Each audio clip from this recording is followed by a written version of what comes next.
జ్ఞానేశ్వరిని చేతిలోకి తీసుకోగానే మనసులోని వికల్పాల వలన ఊరికే పైపైన పఠించడమే గాని హృదయంలో ప్రేమ ఉప్పొంగేది కాదు.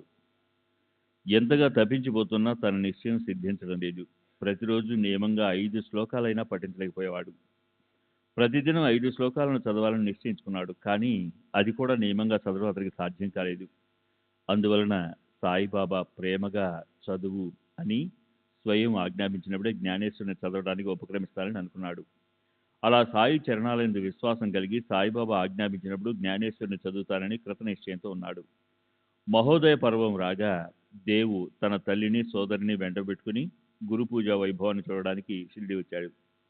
మీరు నిత్యం జ్ఞానేశ్వరుని ఎందుకు పఠించరు అని అతనిని జోగు ప్రశ్నించాడు. అప్పుడు దేవు ఇచ్చిన జవాబును వినండి. జ్ఞానేశ్వరుని పఠించాలని నాకు చాలా కోరిక, కానీ అది సిద్ధించడం లేదు. ఇక బాబా చదువు అని ఆజ్ఞాపిస్తే అప్పుడే చదువుతాను. అప్పుడు జోగు జ్ఞానేశ్వరి గ్రంథాన్ని తీసుకొచ్చి సాయిబాబా చేతిలో ఉంచితే వారు చదువు అని నీకు తిరిగిస్తారు అని ఉపాయం చెప్పాడు. నాకు అటువంటి యుక్తి అవసరం లేదు. నా మనసు బాబాకు తెలుసు. నా కోరికను ఎందుకు తీర్చడం? స్పష్టంగా చదువు అని వారే చెప్తారు అని అన్నాడు. సాయి సమర్థుని దర్శనం చేసుకున్నప్పుడు దేవు వారికి ₹1 సమర్పించాడు. బాబా ఒక్కటే ఎందుకు 20 తీసుకురా అని అతనికి చెప్పారు. దేవు ₹20 తెచ్చిచ్చాడు. రాత్రి బాలకరామ్ కలిసినప్పుడు దేవ్ అతనిని బాబా కృపను ఎలా పొందావు అని పూర్వపు సంఘటన గురించి ప్రశ్నించాడు. రేపు ఆరతి ముగిసిన తర్వాత నీకు మొత్తం చెప్తానని అతడు మాట ఇవ్వగా దేవ్ సరే అని అన్నాడు.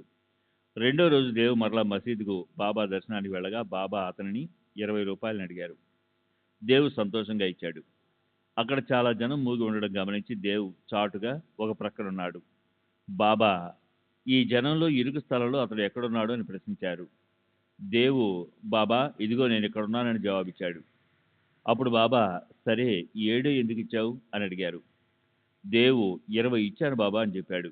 మరి 70 ఎవరిదని బాబా ప్రశ్నించగా మీదే బాబా అని దేవు చెప్పాడు. మరి నువ్వు ఎందుకు పారిపోతున్నావు? రా, ఇలా దగ్గరకు రా, నా వద్ద ప్రశాంతంగా కూర్చో అన్నారు. వారి ఆజ్ఞానుసారం దేవు వెళ్ళి కూర్చున్నాడు. నిత్య నియమానుసారం హారతి అయిపోగానే భక్తులు తమ బసలకు వెళ్ళిపోయారు. దేవు బాలకరామ్ కలుసుకున్నారు. దేవు మరలా అతనిని పూర్వపు విషయాన్ని అడిగారు. దేవు అలా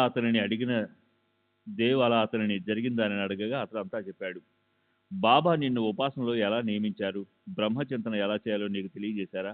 నా జిజ్ఞాసను తీర్చని ప్రార్థించాడు. దేవు జిజ్ఞాసను తీర్చాలని బాలకరామ్ జవాబు చెప్పనారంభించేసరికి బాబా దేవుని పిలువనంపారు. సాయి ఎంతటి కరుణామయుడు!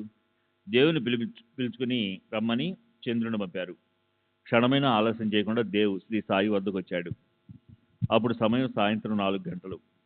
మసీదు చివరి గోడపైన 2 చేతులు ఆంచి నిల్చుని శ్రీ సాయి ఎదుటే కనిపించారు.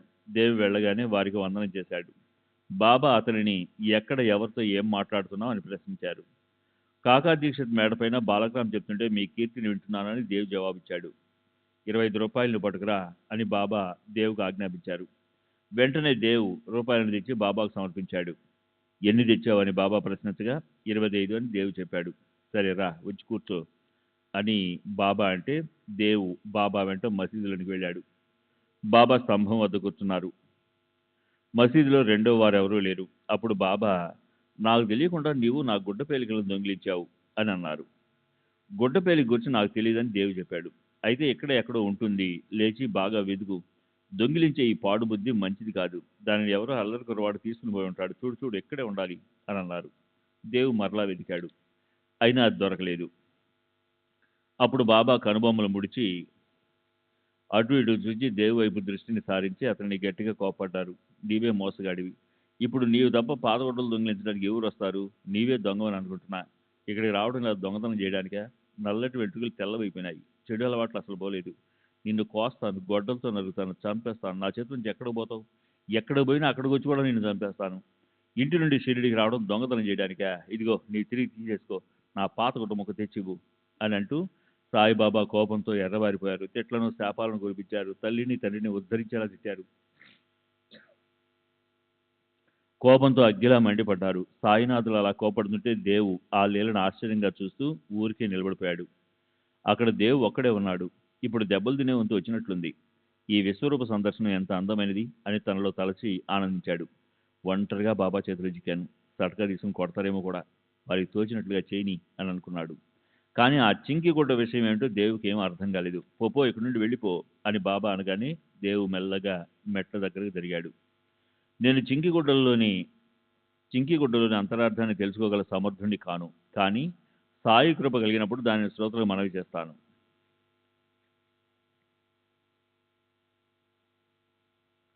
శ్రీ సచిదానంద సద్గురు సాయినాథ్ మహారాజ్ కీ జై. సద్గురు శ్రీ సాయినాథ్ శరద్ బాబూజీ కీ జై.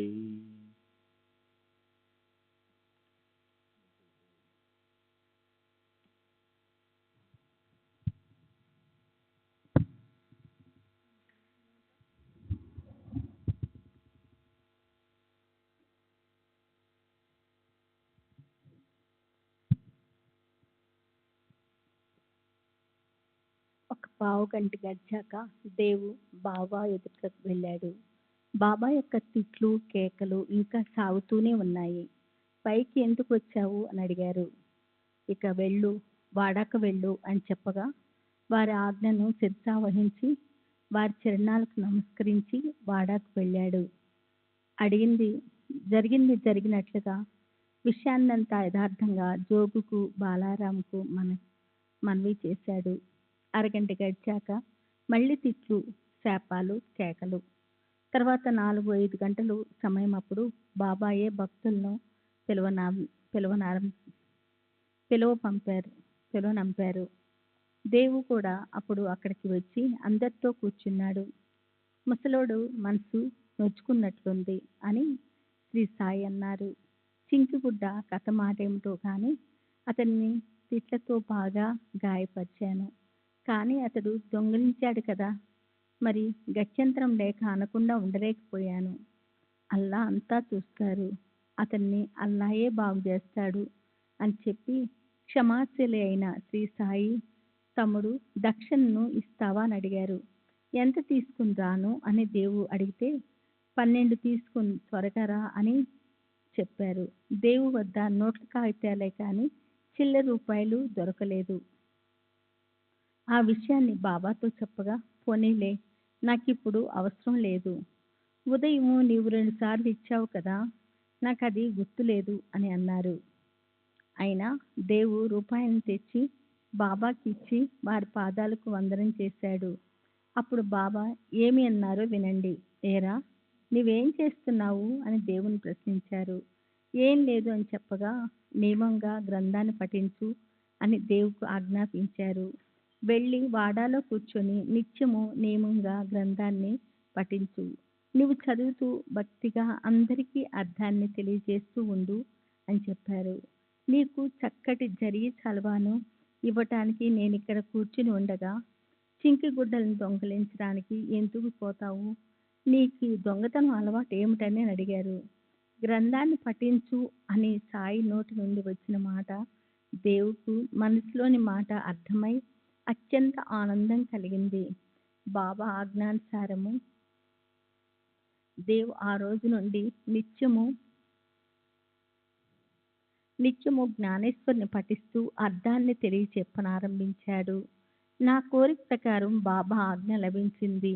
దానితో నా చింత వదిలింది. ప్రతిజ్ఞ నెరవేరింది. ఇక నుండి జ్ఞానేశ్వరిని చదివితే పారాయణంలో నియమం ఏర్పడుతుంది. ఇప్పుడు నేను గురు ఆజ్ఞాబద్ధులను. ఇక జ్ఞానేశ్వరుడు నాకు ప్రసన్నమైనట్లే ఇంతవరకు జరిగిపోయింది పోని. ఇక ముందు శ్రద్ధాపూర్వకంగా పఠిస్తాను. నా మనసే నాకు సాక్షి. ఆ పైన సాయి ఆజ్ఞా ప్రమాణము. ఆజ్ఞాబలంతో ఇక మీద నా గ్రంథపారాయణము నిర్విఘ్నంగా జరుగుతుంది. బాబా, మీకు సాష్టాంగ నమస్కారం చేస్తున్నాను. అనన్యభావంతో శరణజొచ్చిన ఈ బిడ్డను మీ బడిలోనికి తీసుకొని నాతో చదివించండి.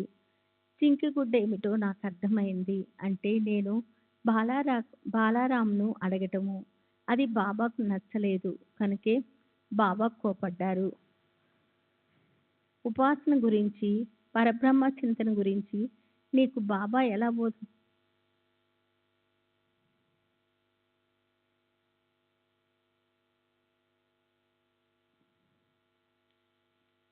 అంటే నేను బాలకరామ్‌ను అడగటము అంటే బాబాకు నచ్చలేదు. కనుకే బాబా కోపడ్డారు. ఉపాసన గురించి, బ్రహ్మచింతన గురించి నీకు బాబా ఎలా బోధించారు అని నేను బాలకరామ్‌లో అడగటం బాబాకు అస్సలు నచ్చలేదు. ఆ విషయాలన్నీ తెలియజేయటానికి నేనిక్కడ తత్పరతతో ఉండగా ఇతరులను అడగటం ఎందుకు అని వారు నన్ను బాధపెట్టారు అని అనిపిస్తుంది. బాధించటం అన్న మాట కఠినంగా ఉంది. భక్తుల కోసం ప్రేమను కురిపించే బాబా కలలో కూడా భక్తుల బాధను చూడలేరు. బాబాకు బాధించడం అనే మాటే వర్తించదు. నన్ను వారు బాధ పెట్టలేదు, నాకు నేర్పించారు. నీ మనసులోని కోరికలను నేను స్వయంగా తీర్చాలి కనుక ఎప్పుడూ దొంగిలించాల్సిన పని లేదు. సాయిబాబా పైకి క్రోధం ఆవేశించినట్లు కనిపిస్తారు. లోపల ఎప్పుడూ ప్రసన్నంగా ఉంటారు.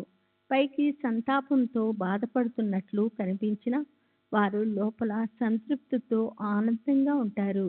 లౌకిక రీత్యా పైకి కోపాన్ని చూపించిన లోపల పరమానందంలో ఉంటారు. అటువంటి సాయి లీలా వైభవాన్ని గానం చేయటానికి ఎంతో భాగ్యం ఉండాలి. తమ స్వార్థాన్ని సాధించుకోవాలని తపన పడేవారు తమ శ్రేయస్సుని అభిలాషిస్తారు కనుక తిట్లను పుష్పిలాగా భావిస్తారు. కన్నోటంగా అశ్లీలంగాను ఉన్న మాటలు లేవు. మనస్సులు విచలితం చేయలేదు. ప్రేమతో నిండిన అతని మనసుకు పువ్వులతో కొట్టినట్లు అనిపించింది. ఆవు పొదుగు బాగా పాలతో నిండి ఉన్న ఆ పాలు భాగ్యవంతులకే లభిస్తాయి. జోరిగులు పొదుగు వద్దనే ఉంటాయి, కానీ వానికి మురికి రక్తమే ప్రాప్తి. కమలాలున్న సరోవరంలో కప్పలు ఉంటాయి, కానీ ఆ కమలాల మకరందాన్ని తుమ్మిదలు దోచుకుంటే దౌర్భాగ్యపు కప్పులకు బురదయే ఆహారము. తుమ్మిదల భాగ్యానికి అంతులేదు. అట్లే మీరు భాగ్యవంతులు. మనము పరస్పరము కలుసుకున్నాము. మీకు తోచిన వారిని అడగండి, మీ సంశయాలను తీర్చుతాను అని సాయి చెప్పారు. నా మొండితనాన్ని చూడండి. బాబా స్వయంగా చదువు అని చెప్పే వరకు జ్ఞానేశ్వర గ్రంథాన్ని తెరవను అన్న నా పట్టుదలను బాబా తీర్చారు అని దేవ్ అనుకున్నాడు. తల్లి గారాబంగా తమ బిడ్డల మురిపాలను తీర్చినట్లే ఈ కథాభక్తిని మధురానుభవాన్ని కలిగిస్తుంది. బాబా చదువు అని చెప్పడంతో ఆగలేదు. సంవత్సరం తిరగకుండానే కల్లో దర్శనమిచ్చి నా గురించి ఏమడిగారో వినండి. క్రీస్తు శకం 1914 సంవత్సరం ఏప్రిల్ 2వ తారీఖున గురువారం తెల్లవారుతుండగా ఒకసారి స్వప్నంలో వారి అనుగ్రహాన్ని పొందాను. సాయి సమర్థులు స్వప్నంలోకి వచ్చి మేడపైన కూర్చొని గ్రంథం అర్థమవుతూ ఉందా అని అడిగారు. నేను లేదు అని జవాబిచ్చాను. ఎప్పుడు అర్థం చేసుకుంటావు అని మరలా అదే ప్రశ్న. నా కళ్ళతో నీరు కారాయి. నేను ఏం జవాబిచ్చానంటే, మీ అనుగ్రహం లేకుండా గ్రంథ పఠనం కేవలం శ్రమ, అర్థం చేసుకోవడం అంతకంటే కఠినం అని నేను గట్టిగా చెప్పగలను.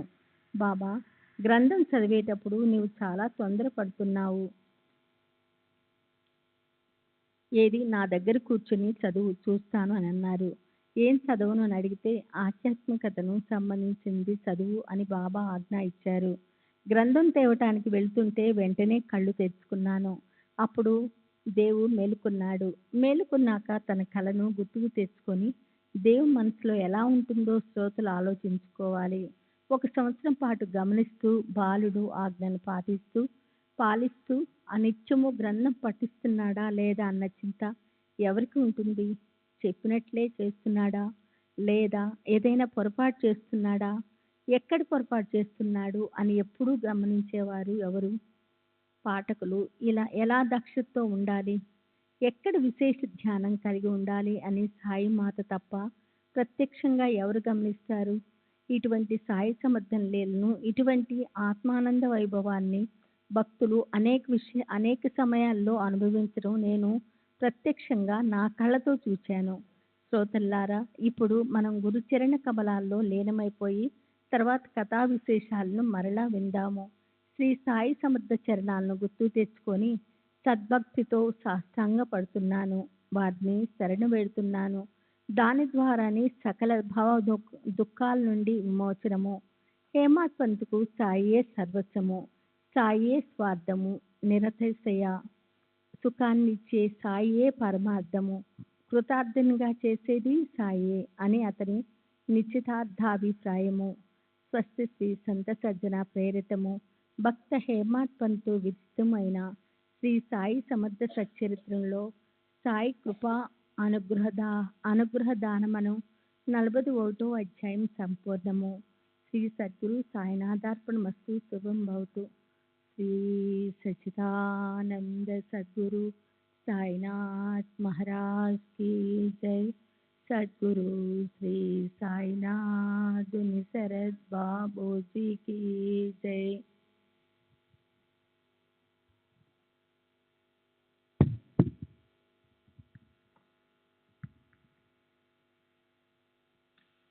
శ్రీ సాయి సచ్చరిత్ర 42వ అధ్యాయం. శ్రీ గణేశాయ నమః, శ్రీ సరస్వత్యాయ నమః, శ్రీ గురుభ్యో నమః, శ్రీ కులదేవతాయ నమః, శ్రీ సీతారామచంద్రాభ్యో నమః, శ్రీ సద్గురు సాయినాథాయ నమః. ఓం నమో సద్గురుదాత శ్రీ గోదా తీర విహార బ్రహ్మమూర్తి కోపినాంబర సత్పురుష శ్రేష్ఠ, మీకు నమస్కారం. భక్తుల పాలిట కల్పతరువైన సాయి సత్పురుషుల అవతారం. వారు దీనులకు తమ పాదాల యందు ఆశ్రయాన్నిచ్చి భవ నదిని దాటే మార్గాన్ని చూపుతారు. గత అధ్యాయంలో సాయి యొక్క పటం జల నిమజ్జన నుండి ఎలా తప్పించుకొని రక్షింపబడింది అన్న విశిష్టమైన మధుర కథ చెప్పబడింది.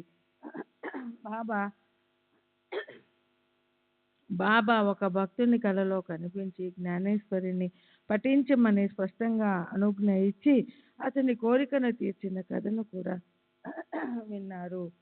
సారాంశం: గురుకృప యోగం కలిగితే భవభయ దుఃఖాలు తొలగిపోతాయి. ముక్తి మార్గ ద్వారాలు తెరుచుకుని కష్టాలు సుఖాలుగా మారిపోతాయి. నిత్యం సద్గురు చరణాలను స్మరిస్తే విఘ్నాలను కలిగించే విఘ్నం తొలగిపోతుంది. మరణానికి కూడా మరణం వచ్చి ప్రాపంచిక దుఃఖాలను మర్చిపోగలరు. అందువలన శ్రోతలు తమ శ్రేయస్సు కోసం ఈ సాయి సమర్థుని చరిత్రని శ్రవణం చేయండి. దీనివలన శీఘ్రంగా అత్యంత పావనులవుతారు. ఇప్పుడు ఈ అధ్యాయంలో మనం సాయి యొక్క స్వభావాన్ని, అంటే వారి మనసులోని కాఠిన్యాన్ని లేదా మృదుత్వాన్ని గూర్చి వర్ణించుకుందాం. ఇంతవరకు ఏకాగ్ర చిత్తంతో బాబా యొక్క లీలలను విన్నట్లే ఇప్పుడు బాబా తమ శరీరాన్ని త్యాజించిన వృత్తాంతాన్ని శ్రద్ధగా వినండి. బాబా యొక్క సహవాస సుఖాన్ని అర్ధ శతాబ్దం కంటే ఎక్కువ కాలం అనుభవించి ఆనందించిన షిరిడీ ప్రజలు ధన్యులు. శక సంవత్సరం 1840లో దక్షిణాయన ప్రథమ మాసంలో శుక్లపక్షంలోని విజయదశమి రోజున క్రీస్తు శకం 1918వ సంవత్సరం అక్టోబర్ 15వ తేదీన బాబా శరీరాన్ని వదిలారు. ముసల్మానుల మొహరం నెలలోని 9వ తారీఖున ఖత్తర్ రాత్రి రోజున సుమారు 3వ జామున మధ్యాహ్నం 2 గంటలప్పుడు బాబా నిర్వాణానికి సిద్ధమయ్యారు. బుద్ధ జయంతి రోజున సాయి యొక్క పుణ్య తిథి, దేవతల జయంతి వలనే సత్పురుషుల పుణ్యతిథి కూడా జరుపబడుతుంది. 12:30 గంటలు గడిచి దశమి కాలం పూర్తిగా దాటిపోయి ఏకాదశి వచ్చింది కనుక సాయి యొక్క నిర్వాణ కాలం ఏకాదశి. సూర్యోదయం నుండి తిథిని పాటిస్తే ఆ రోజు తిథి దశమి. అందువల్ల సాయిబాబా నిర్వాణం విజయదశమిగా భావించి ఆ రోజు ఉత్సవం చేస్తారు. మంగళవారం చాలా ప్రసిద్ధి చెందిన కత్తల్ రాత్రి రోజు అని సాయి మహారాజు తమ జ్యోతిని విశ్వజ్యోతిలో ఐక్యం చేశారు. వంగదేశంలో ప్రసిద్ధమైన దుర్గా పూజ పర్వదిన సమాప్తి రోజు ఉత్తర హిందుస్థానంలోని వారందరికీ ఉత్సవ దినం. శక సంవత్సరం 1838 విజయదశమి రోజునే సాయంకాలం ప్రదోష సమయమున బాబా భవిష్యాన్ని సూచించారు. ఆ అపూర్వ లీలలను చెప్తాను, శ్రోతలకు ఆశ్చర్యం కలుగుతుంది. అంతుపట్టని సాయి సమర్థుని మహిమ అందరికీ అర్థమవుతుంది. క్రీస్తు శకం 1916వ సంవత్సరం దసరా పండుగ రోజున సీమోల్లంఘన వేళ సాయంకాలం ప్రజలు పూజ చేసి తిరిగి వచ్చాక అద్భుతమైన లీల జరిగింది. అకస్మాత్తుగా ఆకాశంలో మేఘాలు ఉరుముతూ ఉండగా మెరుపులు మెరిసినట్లు బాబా జమదగ్ని స్వరూపాన్ని ప్రత్యక్షంగా ప్రకటన చేశారు. ఉన్నట్లుండి తల రుమాలును, కఫ్నీని, లంగోటిని కూడా విప్పేసి దునిలో వేశారు. అసలే దునిలో అగ్ని ప్రజ్వలంగా ఉంది. తోడుగా అందులో ఆహుతిని వేసేసరికి జ్వాలలు మరింతగా పైకి లేచి భక్తులను కలవరపెట్టాయి. ఇదంతా అనుకోకుండా జరిగిపోయింది. బాబా మనసులో ఏముందో ఏం అర్థం కాలేదు. సీమోల్లంఘన సమయంన వారి క్రోధ వృత్తి చాలా భీతిని కలిగించేలా ఉన్నది. అగ్ని తన తేజాన్ని వెదజల్లింది. బాబా అంతకంటే తేజవంతంగా కనిపించారు. భక్తుల కళ్ళు మూసుకుని పోగా ముఖాలను త్రిప్పేసుకున్నారు. సత్పురుషులు స్వహస్తంతో అర్పించిన దానిని సేవించి అగ్ని నారాయణుడు ప్రసన్నుడయ్యాడు. దిగంబరులైన బాబా పరశురాముని వలె ఉగ్రంగా అయ్యారు. వారిని అలా చూచిన వారి కళ్ళు ధన్యం. కోపంతో విప్పారిన బాబా కళ్ళు ఎర్రబారినవి. నేను హిందువునా మహమ్మదీయున్నా ఇప్పుడు నిర్ణయించుకోండిరా. హిందువునా లేక ఎవనున్నా బాగా నిర్ధారించుకోండి. మీ సందేహాలను తొలగించుకోండి అని గట్టిగా కేకలు వేశారు. ఆ దృశ్యాన్ని చూసి భక్తులు వణికిపోయారు. వారికి బాబా ఎలా శాంతిస్తారు అన్న చింత పట్టుకుంది. మహావ్యాధిగ్రస్తుడైన బాబా యొక్క భక్త శ్రేష్ఠుడు బాగోజీ షిండే ధైర్యాన్ని పుంజుకొని బాబా సమీపానికి వెళ్ళి వారికి లంగోటిని చుట్టారు. బాబా, ఇవాళ దసరా పండుగ, సీమోల్లంఘన రోజున ఇదంతా ఏమిటి అని అన్నాడు. నా సీమోల్లంఘనం ఇదే అని చెప్పి బాబా టపటపామని సతకాతో కొట్టారు. ఈ విధంగా బాబా దుని వద్ద దిగంబర వేషంలో నిల్చున్నారు. ఆ రోజున చావడి ఊరేగింపు ఎలా జరుగుతుందా అని అందరికీ చింత. ఊరేగింపు 9కి జరగాలి, కానీ 10 బాబా శాంతించలేదు. భక్తులు ఎక్కడి వారు అక్కడే రెప్ప వేయకుండా చూస్తూ తటస్థంగా ఉండిపోయారు. అలా 11 అయ్యింది. అప్పుడు బాబా కాస్త శాంతించి కొత్త లంగోటిని కట్టుకొని కఫ్నీని ధరించారు. చావడికి బయలుదేరడానికి గంట మ్రోగింది. ఊరికే కూర్చొని ఉన్న భక్తులు పల్లకీని పూలతో శృంగారించి బాబా ఆజ్ఞానుసారం ప్రాంగణంలోనికి తీసుకొని వచ్చారు. వెండి దండం, పతాకం, వింజమరలు, ఛత్ర చామరాది రాజోపచారాలతో అలంకారాలతో రోజు విడిచి రోజు వెడలే ఊరేగింపు బయటికి బయలుదేరింది. సాయినాథ్ మహారాజుకి జై అని ఒకటే కేకలు. ఆ జయ జయకారాలు ఎలా వర్ణించడం. అంతటా ఆనందం నిండిపోయింది. శ్రీ సచ్చిదానంద సద్గురు సాయినాథుని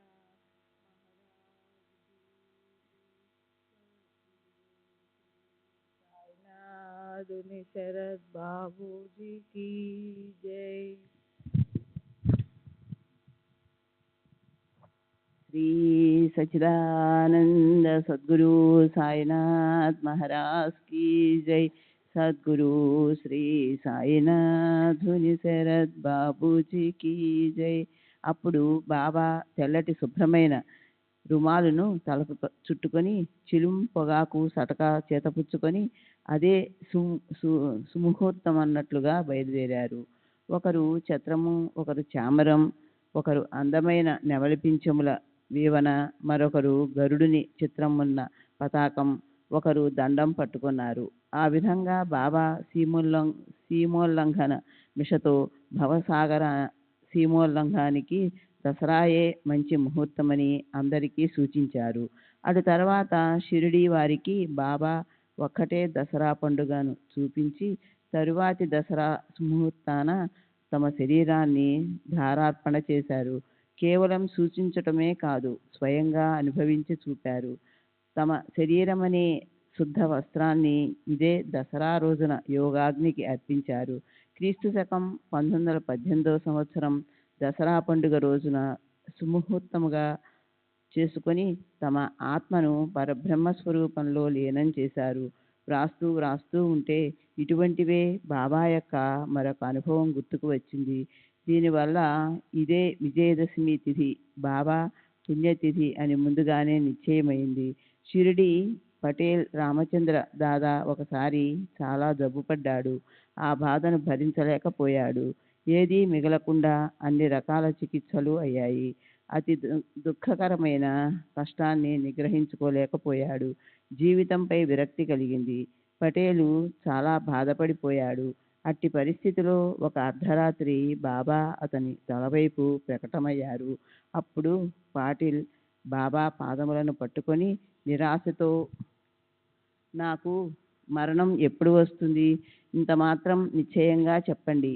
నాకు జీవితంపై అసహ్యం కలిగింది. మృత్యువు కష్టమని అనిపించడం లేదు. చావు ఎప్పుడు నన్ను కలుసుకుంటుందా అని ఎదురు చూస్తున్నాను అని అన్నాడు. అప్పుడు కరుణామూర్తి అయిన బాబా, నీవు ఏ చింత పెట్టుకోకు, నీ గండం గడిచింది, చావు భయం తొలగిపోయింది, వృధాగా ఎందుకురా బాధపడతావు, నీకేం భయం లేదు, నీకు మరణం తప్పింది. కానీ రామచంద్ర, నాకు సాక్షా స్థితి ఆశాజనకంగా కనిపించటం లేదు. శక సంవత్సరం 1840 దక్షిణాయనంలోని ఆశ్వయుజ మాసంలో శుక్లపక్షపు విజయదశమి రోజున సాచా ముక్తిని పొందుతాడు. ఈ విషయం అతనితో చెప్పవద్దు. దీనినే మనసులో పెట్టుకొని కూర్చుంటాడు. అహర్నిశలు చింతలో క్షీణించిపోతాడు. మరణం ఎవరికీ ఇష్టముండదు. కేవలం 2 సంవత్సరాలే మిగిలాయి. సాచాకు సమయం సమీపించింది. రామచంద్రునికి దిగులు పట్టుకుంది. బాబా మాట వజ్రలేపనం వంటిది. సాచాకు చెప్పకుండా రహస్యంగా ఉంచాడు. అదే బాలా అనే దర్జీ చెవిన వేసి ఈ విషయం ఎవరికీ చేయవద్దు అని వేడుకొన్నాడు. వారిద్దరికీ చింత పట్టుకుంది. నిజంగానే రామచంద్ర పాటిల్ పక్కపై నుండి లేచాడు. అతని జబ్బు తగ్గింది. రోజులు లెక్క పెడుతూ తెలియకుండానే కాలం గడిచిపోయింది. బాబా చెప్పిన మాటలోని విశేషం, శక సంవత్సరం 1840 సంవత్సరంలోని భాద్రపద మాసం గడిచి ఆశ్వయుజ మాసం ఆరంభమైంది. సాచా మంచాన పడ్డాడు. అక్కడ సాచా జ్వరంతో జబ్బు పడితే ఇక్కడ బాబాకు చలితో వణుకు పట్టుకుంది. సాచాకు బాబాపై నమ్మకం. బాబాను రక్షించేవాడు శ్రీహరి. బాబా దర్శనానికి కూడా వెళ్ళలేకుండా సాచా ప్రక్క వదలకుండా ఉన్నాడు. అతని శరీర బాధను భరించలేకపోతున్నాడు. విశేషం ఏమిటంటే అంతటి యాతనలో ఉన్న మనసు బాబాపై ఉంచాడు. నడువలేకుండా కదలలేకుండా ఉన్నాడు. అతని బాధ బాగా పెరిగిపోతూ ఉంది. ఇక్కడ బాబా బాధతో మూలగటం రోజు రోజుకు పెరుగుతూ రెండింతలైంది. కానీ అలా వారి బాధ ఆపలేకుండా అయింది. బాబా సూచించిన రోజు సమీపించింది. బాలాకు, రామచంద్ర పాటిల్కు ఒళ్ళు చెమటలు పట్టసాగాయి. బాబా చెప్పింది నిజంగానే జరిగేలా ఉంది. సాచాకు మంచి లక్షణాలు కనిపించడం లేదు. అతని బాధ అధికమవుతూనే ఉంది అని వారు అనుకున్నారు. శుక్లపక్ష దశమి వచ్చింది. సాచా నాడి కొట్టుకోవడం మెల్లగా తగ్గసాగింది. అతనికి మృత్యువు సమీపించినట్లు అనిపించి ఆప్తులు ఇష్టులు గాబరా పడ్డారు. కానీ విశేషం జరిగింది. సాచా గండం తప్పి సాచా కూడా బ్రతికిపోయాడు. అతనికి బదులుగా పోయినట్లు బాబాయే వెళ్ళిపోయారు. బాబా వాణిని గమనించండి. సాచా పేరు చెప్పి కాస్త వేళ తప్పకుండా ఆ సమయానికి తమ ప్రయాణాన్ని సన్నాహపరుచుకున్నారు. భవిష్యాన్ని నిదర్శనంగా సూచించారు. అయినా అంతా జరిగిపోయే వరకు ఎవరికీ అర్థం కాలేదు. సాచాకు బదులుగా బాబా తమ శరీరాన్ని ఇచ్చి సాచా మృత్యువును ఆపేశారని ప్రజలు అన్నారు. ఏమో, వారి లీల వారికే అర్థమవుతుంది. బాబా శరీరాన్ని వదిలాక సుప్రభాతాన అరుణోదయం వేళ వారు పండరీపురంలో దాసగనుకు స్వప్న దృష్టాంతాన్ని కలిగించారు. మసీదు కూలిపోయింది. షిరిడీలో నూనె వ్యాపారులందరూ నన్ను బాగా కష్టపెట్టారు. నేను ఇప్పుడు అక్కడ నుండి వెళ్ళిపోతున్నాను. అందుకే నేను ఇక్కడి వరకు వచ్చాను. వెంటనే షిరిడీకి పద, వచ్చి నన్ను బాగా పూలతో కప్పు. నా ఈ కోరికను తీర్చు.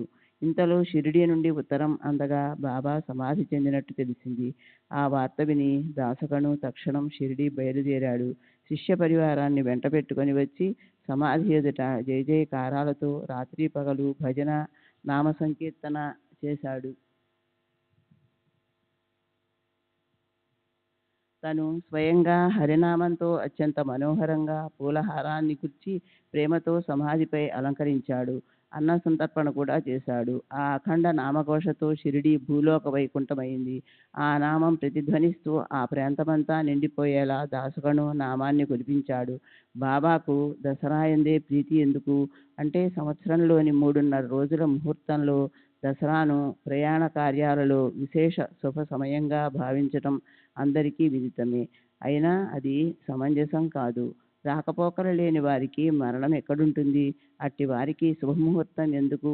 శ్రీ సచ్చిదానంద సద్గురు సాయినాథ్ మహారాజ్ కీ జై. సద్గురు శ్రీ సాయినాథ్ ముని శరత్ బాబూజీ కీ జై.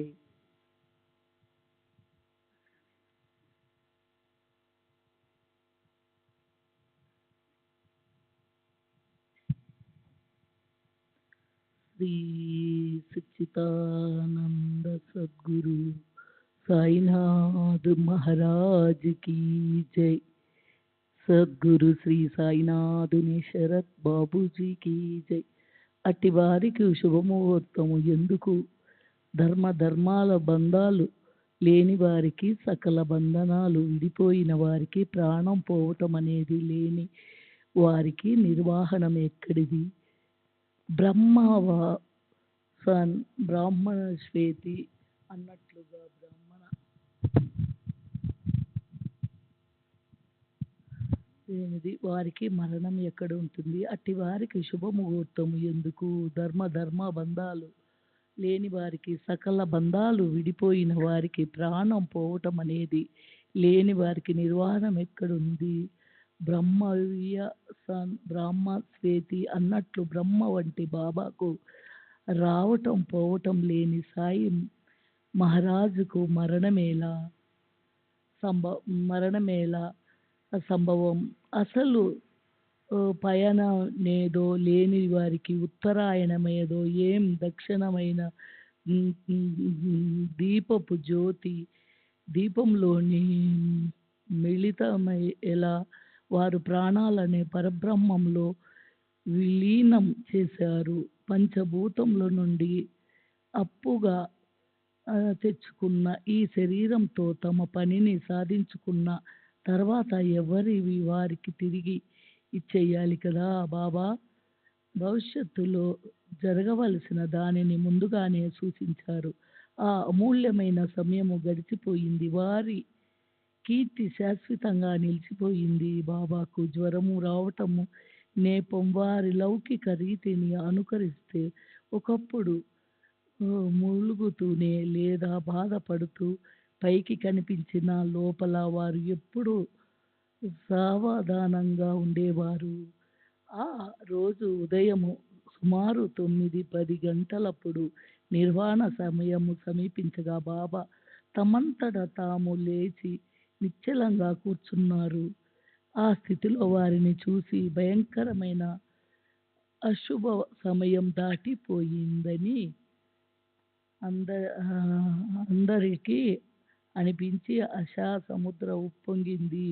అందరూ అలా కూర్చొని దుఃఖిస్తుండగా బాబాకు అంతిమ సమయము సమీపించింది. అప్పుడు జరిగిన వృత్తాంతాన్ని వినండి.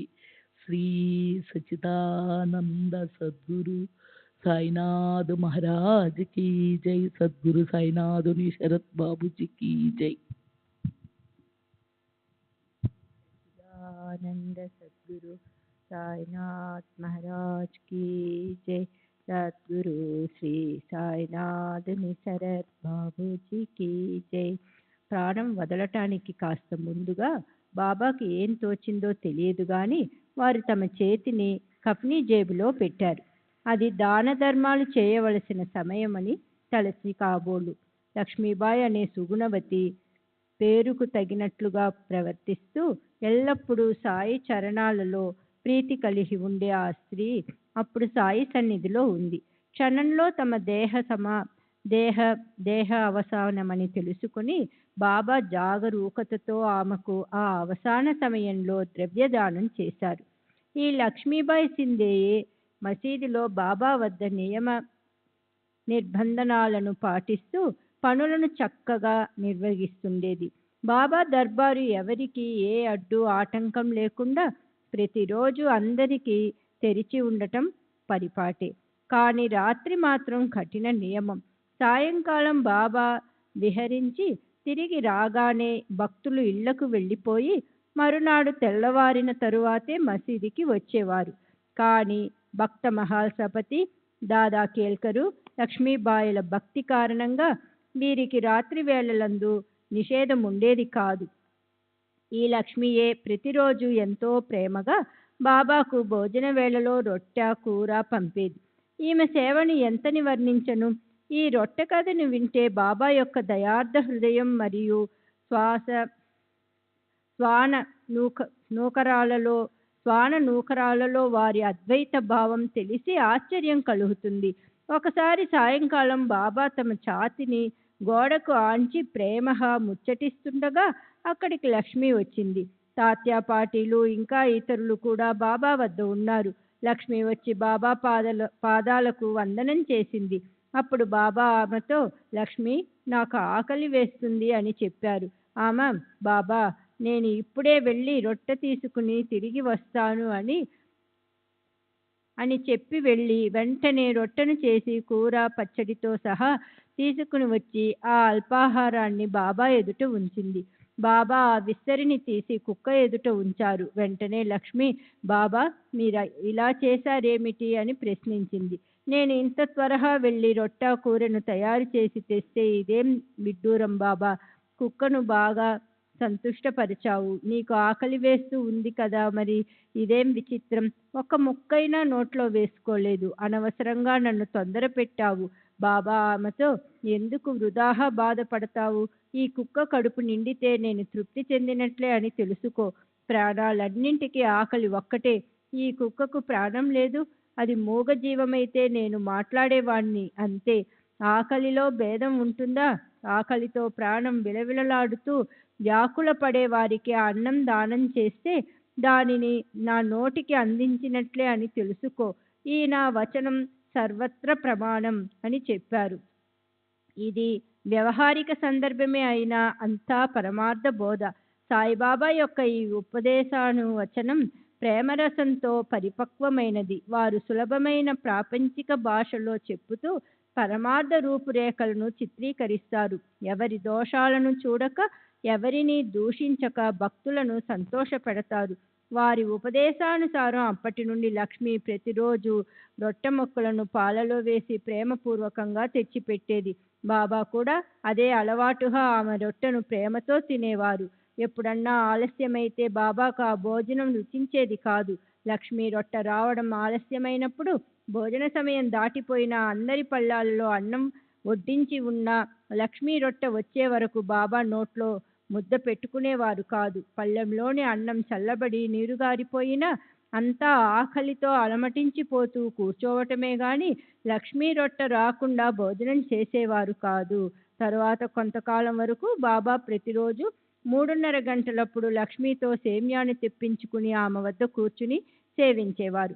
బాబా అతి పరిమితంగా సేవించి మిగిలిన దానిని బాబా ఉచ్చిష్ట ప్రసాదాన్ని ప్రీతిగా కోరుకునే రాధాకృష్ణబాయికి లక్ష్మీ ద్వారానే పంపించేవారు. శ్రీ సచ్చిదానంద సద్గురు సాయినాథ్ మహారాజ్ కీ జై. సద్గురు శ్రీ సాయినాథుని శరత్ బాబూజీ కీ జై. శ్రీ సచ్చిదానంద సద్గురు సాయినాథ్ మహారాజ్ కీ జై. సద్గురు శ్రీ సాయినాథుని శరత్ బాబూజీ కీ జై. సాయి యొక్క శరీర విసర్జన వృత్తాంతాన్ని చెబుతూ సంబంధం లేని ఈ రొట్టె కథ ఎందుకు అని శ్రోతలు అనకండి. ఇది సాయి యొక్క సర్వ వ్యాపకత్వాన్ని తెలియజేస్తుంది. సకల చరాచర దృశ్యాలకు అతీతంగా ఉన్న పరస్పరులైన సాయి అంతటా ఎప్పుడూ నిండి ఉన్నారు. వారికి జననం లేదు. వారు అమరులు. ఈ తత్వాన్ని తెలియచేయటమే ఈ కథ యొక్క ఉద్దేశం. లక్ష్మికి సంబంధించిన ఈ మధుర వృత్తాంతం సహజంగా గుర్తుకు వస్తే ఇది శ్రోతల కోసమే అని నేను భావిస్తాను. ఇటువంటి లక్ష్మి యొక్క సేవ బాబా ఎలా మరిచిపోగలరు? వారు ఎంత బాగా గుర్తుంచుకున్నారో ఆ విషయాన్ని శ్రద్ధగా వినండి. తమ శరీరం చిక్కి నీరసించిపోయినా, ప్రాణం ఖండం వరకు వచ్చిన బాబా తమ శరీర అవసాన సమయంలో లక్ష్మికి స్వహస్తాలతో దానం చేశారు. ఒకసారి 5, మరోసారి 4 రూపాయలను జేబులో నుండి బయటికి తీసి ఆమె చేతిలో ఉంచారు. బాబా చేసిన చివరి దానం ఇదే. ఇది నవవిధ భక్తికి గుర్తుగానా, లేక ఇది దుర్గా నవరాత్రి పూజలయ్యాక సీమోల ఇచ్చే దక్షిణ, లేక